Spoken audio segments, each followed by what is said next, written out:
मेरी नौकरानी रोज़ मुझे कहती, मालकिन आप नाइट शिफ्ट मत किया करें, आपके हिस्से की सज़ा मुझे भुगतनी पड़ती है। मुझे उसकी बातों की समझ ना आई। एक दिन मेरी तबीयत खराब थी तो अपनी जगह किसी और को ड्यूटी देकर मैं अचानक जल्दी घर आ गई तो मेरे कमरे से चीख की आवाज़ ही आ रही थी। पति तो घर पर था ही नहीं, मगर जब कमरे का दरवाज़ा खोला तो सामने का मंजर देखकर मेरी रूह कांप गई, क्योंकि कमरे में मेरी छोटी बेटी और वह नौकरानी। मैं कई दिनों से देख रही थी कि नौकरानी बार बार मेरे पास आती थी और कुछ कहे बगैर ही पलट जाती थी। शायद वह मुझसे कोई बात करना चाहती थी। जब मैंने उसे 3-4 बार यही करते देखा तो एक दिन मैंने उससे पूछ ही लिया कि सुनीता, सब ठीक तो है? क्या तुम्हें कोई बात करनी है? मुझे लगा था शायद उसे पैसों की ज़रूरत होगी, क्योंकि अक्सर गरीब लोगों का यही तो समस्या रहती है कि उन्हें हर वक्त बस पैसों की ज़रूरत होती है। तो मैंने इसलिए उससे पूछ लिया कि पैसों की ज़रूरत तो नहीं। तो सुनीता कहने लगी, नहीं नहीं मैडम जी, मुझे पैसों की ज़रूरत नहीं है, बल्कि मैं तो आपसे कोई और बात करना चाहती थी। मुझे उसके चेहरे पर चिंता की लकीरें साफ दिखाई दे रही थी। मैंने उससे कहा कि सुनीता, जल्दी बताओ, मुझे हॉस्पिटल के लिए भी देर हो रही है। तो सुनीता कहने लगी कि मैं बस आपसे यही कहना चाहती हूँ कि आप नाइट शिफ्ट ना किया करें। मैं चौंक कर और थोड़ा गुस्से से उसे देखा कि उसकी यह बात कहने का क्या मतलब है कि मैं ड्यूटी ना किया करूं। आखिर वह होती कौन थी मुझे यह सलाह देने वाली। मुझे गुस्से में देखकर वह बगैर कुछ कहे जल्दी से वहां से चली गई थी। मैंने सोचा कि शायद मेरे जाने के बाद उसे घर के ज़्यादा काम करने पड़ते होंगे, इसलिए वह ऐसा कह रही है। मुझे वैसे भी काफ़ी दिनों से उसका व्यवहार कुछ बदला बदला सा लग रहा था, इसलिए मैंने सोचा कि मुझे उस पर नज़र रखनी चाहिए और आखिर पता तो चलना चाहिए कि उसके दिमाग में क्या चल रहा है। खैर, उस दिन मैं अस्पताल चली आई। वैसे तो मैं दिन की ड्यूटी ही किया करती थी, लेकिन पिछले 4 साल से मैं नाइट शिफ्ट कर रही थी और मुझे इसमें इसलिए भी कोई समस्या नहीं होती थी क्योंकि अब तो बच्चे बड़े हो गए थे और वैसे भी मैंने सुनीता को फुल टाइम के लिए रखा हुआ था। वह दिन रात हमारे घर में ही रहती और शाम को तो मेरा पति भी घर पर चला जाता था, तो इसलिए मुझे कोई चिंता नहीं रहती थी। लेकिन पिछले कुछ दिनों से सुनीता के बारे में मुझे अजीबोगरीब से ख्याल आने लगे कि कहीं वह मेरी पीठ पीछे कुछ गलत ना कर रही हो। अक्सर मैं अपने साथी औरतों से बातें सुनती थी कि ऐसे ही कोई औरत अपने घर को अपनी नौकरानी के हवाले छोड़कर नौकरी करती थी, तो उसके पति ने उसकी नौकरानी से ही अफेयर चला लिया और छुपकर उससे शादी भी कर ली।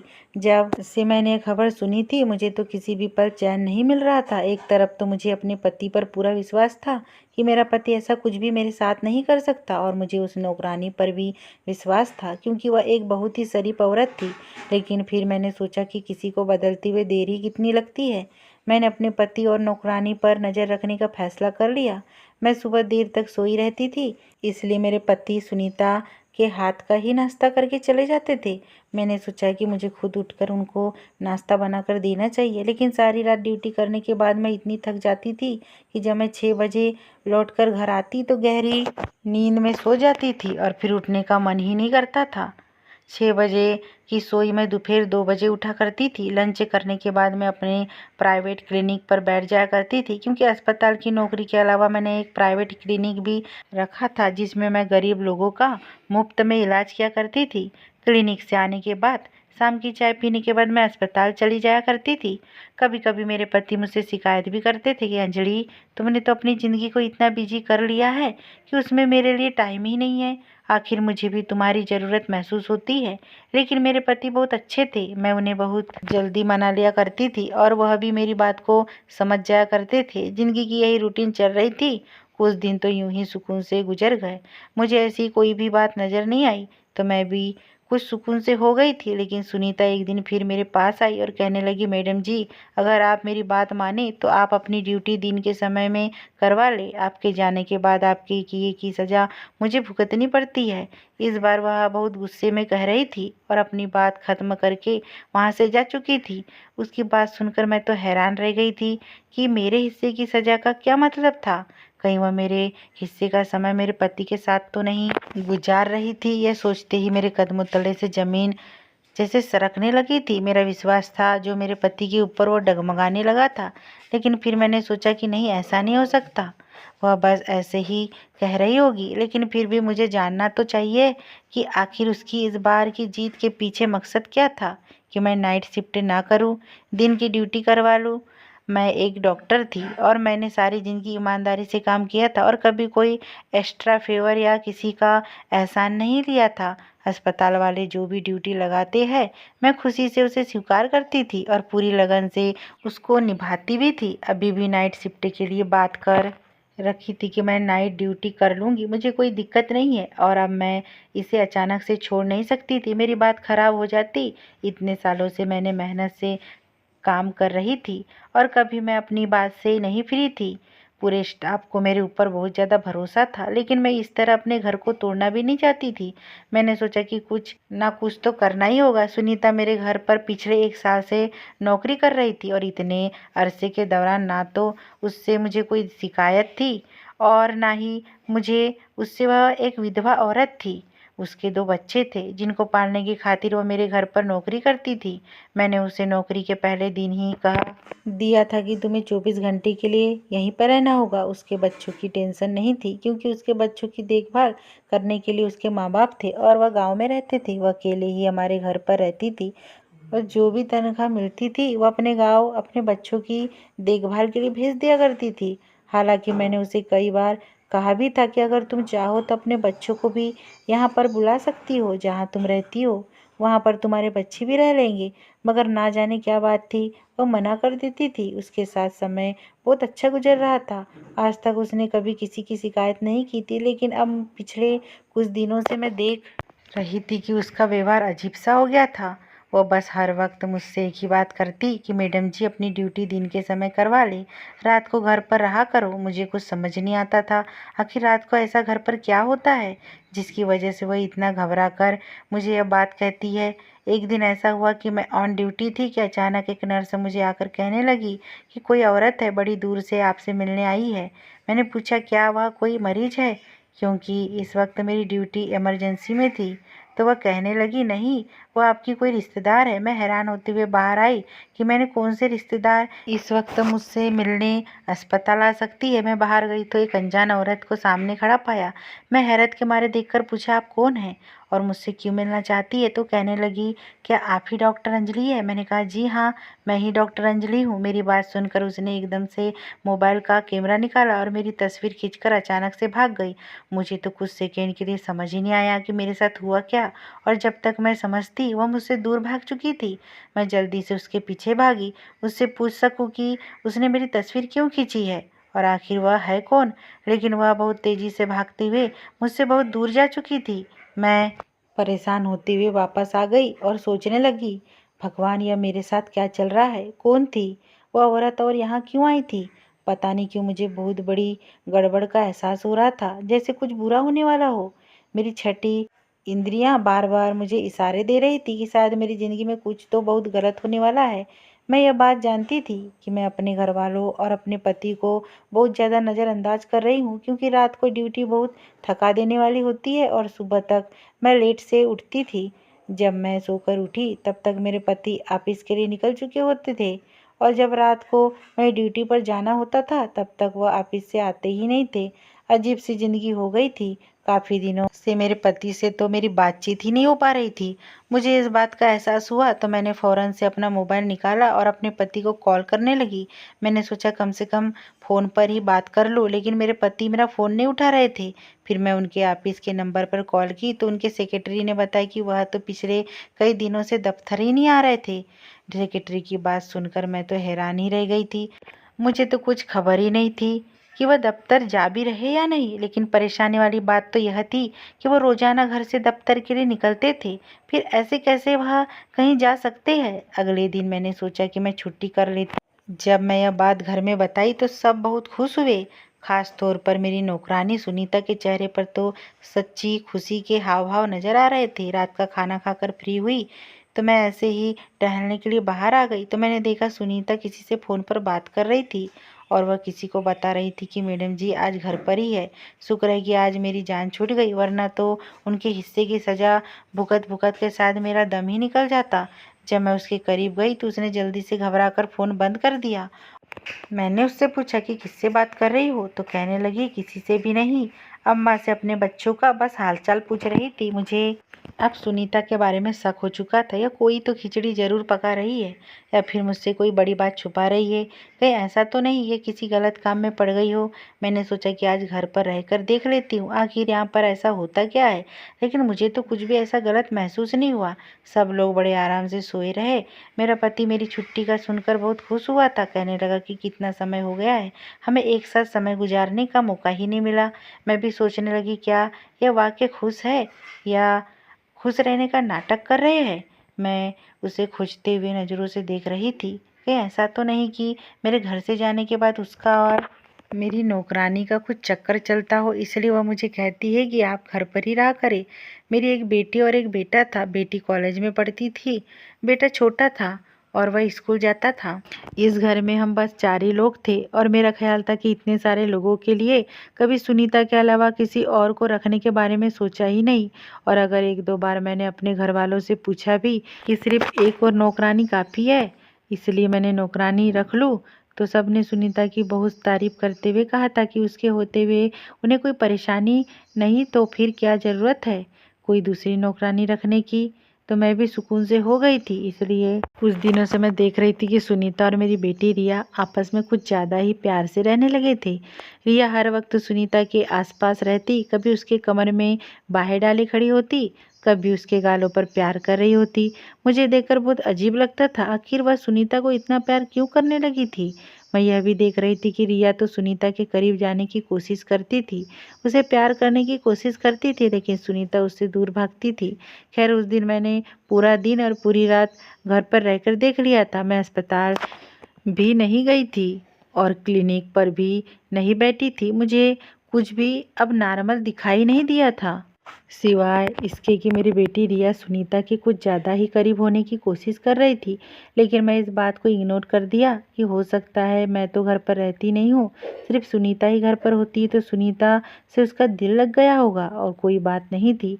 खैर मैं घर पर रहकर देख लिया था, लेकिन ऐसा कुछ भी नहीं था। मैं अंदर ही अंदर अब चिढ़ गई थी। मैंने सोचा पता नहीं सुनीता के ड्रामे कब खत्म होंगे। मैं यही सोचे अगले दिन दोबारा से अपने रूटीन के अनुसार अपनी नाइट ड्यूटी स्टार्ट कर ली। 2 दिन के बाद की बात थी। मैं सुबह जल्दी उठ गई थी क्योंकि शाम में मुझे अपने एक दोस्त के बर्थडे पार्टी में जाना था, तो मैंने सोचा कि उसके लिए कोई गिफ्ट लेकर आती हूँ। मैं यही सोचकर बाजार गई। वहाँ मुझे एक जगह पर रुकना पड़ा क्योंकि सामने के मंजर ने मुझे एकदम फत्तर बना दिया था, क्योंकि मेरा पति एक अस्पताल के अंदर जा रहा था। भला उसे अस्पताल जाने की क्या ज़रूरत थी, वह तो एकदम अच्छा भला था, उसे कोई भी तकलीफ नहीं थी। मैं भी उसके पीछे पीछे अस्पताल में चली गई। मैंने देखा वह एक कमरे के अंदर चला गया। मैंने खिड़की से अंदर झाँक कर देखा तो वह एक औरत को कुछ पैसे दे रहा था। उस औरत को मैं पहचान नहीं पा रही थी क्योंकि उस औरत को मेरी तरफ पीठ थी। उस औरत को पैसे देने के बाद और उससे हाथ मिलाकर मेरा पति जल्दी से बाहर चला गया। उसके बाद उस औरत ने किसी को फ़ोन किया और थोड़ी देर बाद जो औरत आई उसे देखकर मैं आंखें झपकना भूल गई। फटी आंखों से उसको देख रही थी। वह औरत कोई और नहीं बल्कि सुनीता ही थी। उस औरत ने सुनीता को कुछ पैसे दिए। सुनीता ने उसका धन्यवाद किया और वहाँ से चली गई। आखिर ये चक्कर क्या था, मुझे कुछ भी समझ नहीं आ रहा था। मेरे पति ने पहले उस अनजान औरत को पैसे दिए और फिर उस अनजान औरत ने मेरे पति के दिए हुए पैसों में से कुछ पैसे सुनीता को दिए। आखिर ये सब चक्कर क्या था। और जब उस औरत ने मेरी तरफ चेहरा घुमाया तो मैं दंग रह गई थी। मैं उस औरत को कैसे भूल सकती थी। इतने दिन गुजर जाने के बावजूद उसका चेहरा मेरे दिमाग में फिट हो गया था। यह तो वही औरत थी जिसने उस दिन मेरी तस्वीर ली थी और भाग गई थी। इसका मेरा पति के साथ आखिर क्या संबंध है। मैंने सोचा कि मैं अभी जाकर उससे पूछ लेती हूँ, लेकिन इससे पहले कि उस औरत के पास कोई और दूसरा आदमी आया, एक दूसरे से हाथ मिलाते हुए वहाँ से चली गई। यह सब देखकर अब तो मुझे पक्का विश्वास हो गया था, जरूर मेरे खिलाफ कोई गहरी साजिश की जा रही थी और इसमें मेरा पति और मेरी नौकरानी सुनीता भी शामिल थे। मैंने फैसला कर लिया था, आज मैं इन दोनों को रंगे हाथों पकड़ कर ही रहूँगी। रात को जब मैं नाइट ड्यूटी के लिए जाने लगी तो उस समय तक मेरे पति भी घर आ चुके थे और मुझे कहने लगे कि मैं भी तुम्हारे साथ ही निकलता हूँ, मुझे एक ज़रूरी काम से शहर से बाहर जाना है। मैं परेशान हो गई कि अगर यह भी घर से बाहर रहेंगे तो फिर मैं इन्हें रंगे हाथों कैसे पकड़ूंगी। लेकिन फिर मैंने सोचा कि चलो कोई नहीं, आज नहीं तो फिर किसी और दिन मैं हकीकत मालूम करके ही रहूंगी। अस्पताल में भी अपने ख्यालों में ही खोई रही। सोच सोच कर मेरा दिमाग फटने लगा, मेरे सर में तेज दर्द होने लगा।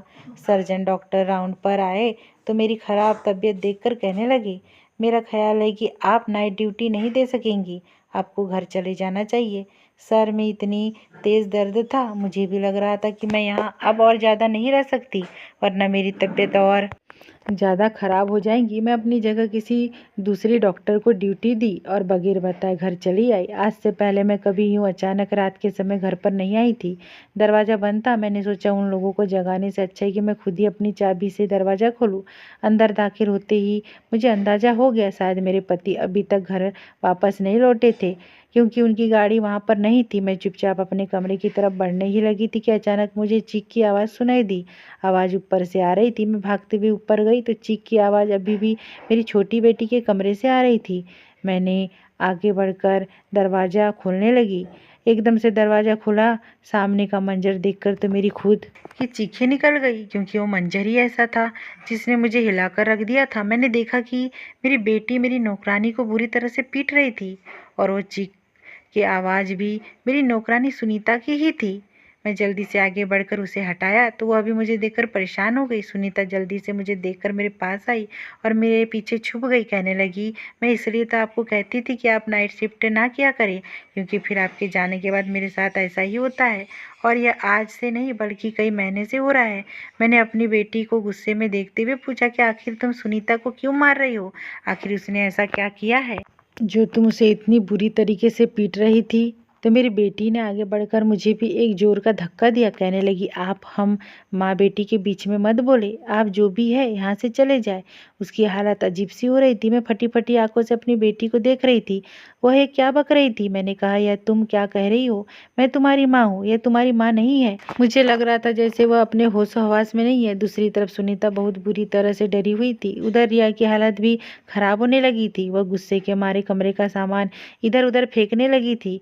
मुझे लगा कि कहीं वह अपने आप को नुकसान ना पहुंचा ले। मैंने जल्दी से अपने साथ लाए बैग में से नींद का इंजेक्शन निकाला और रिया को लगा दिया। वह अब सुकून से बेड पर लेटी हुई सो रही थी, और मैं यह अब सब सूरत हाल से बहुत ज़्यादा परेशान हो चुकी थी। सुनीता अलग डरी डरी सी खड़ी हुई थी। मुझे समझ नहीं आ रहा था कि आखिर यह सब क्या हो रहा है। मैं सुनीता से पूछा कि यह सब क्या है और कब से हो रहा है, और तुमने मुझे बताया क्यों नहीं? तो कहने लगी कि आप मेरे साथ आए, मैं आपको सब कुछ बताती हूँ। मैं अपनी बेटी को देख देख कर परेशान हो रही थी कि आखिर उसे क्या हो गया है, वो मुझे पहचानने से इनकार क्यों कर रही है। सुनीता कमरे से निकलकर नीचे की तरफ ऐसे भाग कर आई थी जैसे एक मिनट भी यहाँ पर रुकी तो कहीं वह उसे फिर से ना पकड़ ले। मैं भी परेशान होते हुए नीचे आ गई तो वह कहने लगी कि यह सब कुछ जो भी आपने देखा है वह आपकी वजह से ही हो रहा है। मैंने कितनी बार आपको कहा कि आप नाइट शिफ्ट ना किया करें, आप रात को घर पर रहा करें, मगर आप तो कुछ सुनने को तैयार ही नहीं थी। आप याद करें कि आपने आखिरी बार कब बच्चों के साथ बैठकर उन्हें प्यार किया था, या उनके दिल की कोई बात सुनी थी? उसकी बात सुनकर एक पल के लिए मैं चुप हो गई, क्योंकि वह सच कह रही थी। मुझे बचपन से ही डॉक्टर बनने का बहुत शौक था, इसलिए मैंने बहुत मुश्किलों के बाद अपने इस शौक को पूरा किया था। मेरे पति बहुत अच्छे थे और मेरे इस शौक के बारे में अच्छी तरह से जानते थे, इसलिए उन्होंने शादी के बाद भी मुझे पढ़ने से नहीं रोका, और बच्चे होने के बाद उन्होंने मुझे नौकरी करने की भी अनुमति दे दी, और शुरू से ही मेरे बच्चों को नौकरों ने पाले थे। मैं भी अपनी पूरी कोशिश करती थी कि अपने बच्चों को समय दे सकूं, लेकिन एक जिम्मेदारियां होती थी और मेरा ज़्यादातर समय अस्पताल में ही गुजरता था डॉक्टर होने के नाते। और मैं बहुत ज़्यादा कोशिश किया करती थी कि अपने बच्चों को एक अच्छी परवरिश और उन्हें अच्छी शिक्षा दे सकूं। हालांकि मैं उन्हें ज़्यादा समय नहीं दे पाती, मगर इसका मतलब यह तो नहीं था कि मैं उन पर ध्यान नहीं देती थी और उनसे प्यार नहीं करती थी। सुनीता कहने लगी कि आपके व्यवहार से रिया धीरे धीरे डिप्रेशन का शिकार होने लगी थी। उसे माँ बाप के प्यार की सख्त ज़रूरत थी, जो उसे नहीं मिल पा रहा था, क्योंकि उसके माँ बाप के पास उसके लिए समय नहीं था। मगर वह छोटी है, कॉलेज में गलत संगत में पढ़कर गलत आदतों का शिकार हो गई। उसे माँ के प्यार की ज़रूरत थी, जो उसे नहीं मिली, तो वह दिमागी मरीज बन गई। वह अपने अंदर के फ्रस्ट्रेशन को गुस्सा मुझे मारपीट पर निकालती है। उस समय उसे लगता है कि मैं उसकी माँ हूँ, और वह क्योंकि आपसे कभी कोई शिकवा नहीं कर पाई, आपको कुछ नहीं कह पाई, इसलिए वह मुझे अपनी माँ समझते हुए मुझ पर अपना गुस्सा निकालती है। और जब सुबह होती है तो वह मुझसे ना सिर्फ माफ़ी मांगती है बल्कि मुझे बहुत सारे पैसे भी देती है ताकि मैं आपको कुछ ना बताऊँ मैडम जी, मैं गरीब हूँ, बच्चों का और माँ बाप का पेट मैं अकेले पालती हूँ। रात को जो मारपीट और तकलीफ में सहती थी, सुबह जब आपकी बेटी मुझे पैसे देती है तो मैं भूल जाती थी कि रात को मैंने क्या तकलीफ सही थी। एक बार दिन में जब रिया मुझसे माफ़ी मांग रही थी और मुझे पैसे देने लगी थी तो मैं रिया से कहा, रिया तुम मेरे ऊपर बहुत जुल्म करती हो, मुझे तुम्हारे पैसे नहीं चाहिए, मैं तुम्हारी माँ को तुम्हारी सारी बातें बता दूंगी, तुम पागल हो, तुम्हें तुम्हारी माँ पागल खाने में डाल देंगी, तब तुम्हारी अकल ठिकाने आएंगी। पागल खाने का नाम सुनकर रिया डर गई और उसी डर में उसने मुझे धमकाना शुरू कर दिया कि अगर तुमने मेरी माँ को कुछ भी बताया तो मैं तुम्हारी जान भी ले लूँगी। रिया दिमागी मरीज थी, धीरे धीरे उस पर पागलपन के दौरे भी पड़ने लगे थे, इसलिए मैं डर गई और आपको कुछ बता भी नहीं पा रही थी। आपको सारी बात तो नहीं बता सकती थी, लेकिन आपको यही कहती थी कि आप घर पर रहा करें। मैंने सुनीता से पूछा, सुनीता यह सब कब से हो रहा है? सुनीता ने मुझे बताया कि मैडम जी ये पिछले 1 साल से चल रहा है।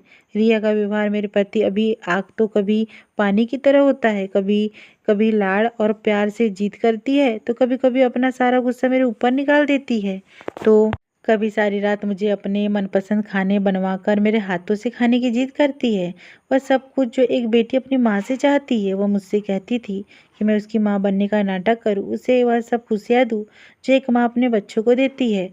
और जब मैं उसकी जिद पूरी करने से मना कर देती तो वह उस गुस्से से पागल हो जाती और मुझे पीटने लगती है। सुनीता की बातें सुनकर मुझे अब समझ में आया सुनीता क्यों कहती थी कि मैडम जी आपके हिस्से की सज़ा मुझे भुगतनी पड़ती है, क्योंकि शायद वह सारा गुस्सा मेरे लिए होता था जो मेरी बेटी सुनीता पर निकाल देती थी। मैं तो कभी सोच भी नहीं सकती थी कि मेरे बच्चों के साथ यह सब चल रहा होगा, लेकिन मेरे पति का उस दिन उस औरत से मिलने का क्या प्लान था जिसने मेरी तस्वीर खींची थी, और यह सब सुनीता के अलावा और कोई नहीं बता सकता था। मैंने फ़ौरन उससे पूछा तो वह कहने लगी, मैडम जी आप तो मेरी कोई भी बात सुनने को तैयार ही नहीं थी, तो मैं आपकी बेटी की जो भी हालत थी वह आपके पति को बता दी। उन्होंने एक डॉक्टर से बात की और अपनी बेटी की पूरी हालत के बारे में उस डॉक्टर को बताया और डॉक्टर से विनती भी की किसी तरह मेरी बेटी को ठीक कर दे।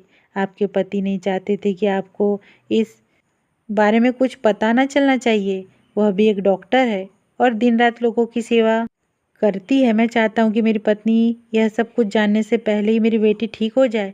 उस डॉक्टर ने आपके हॉस्पिटल का एड्रेस ले लिया था और उस दिन भी आपके पति उस डॉक्टर को उसकी फीस दे रहे थे। मैं डॉक्टर की मदद कर रही थी।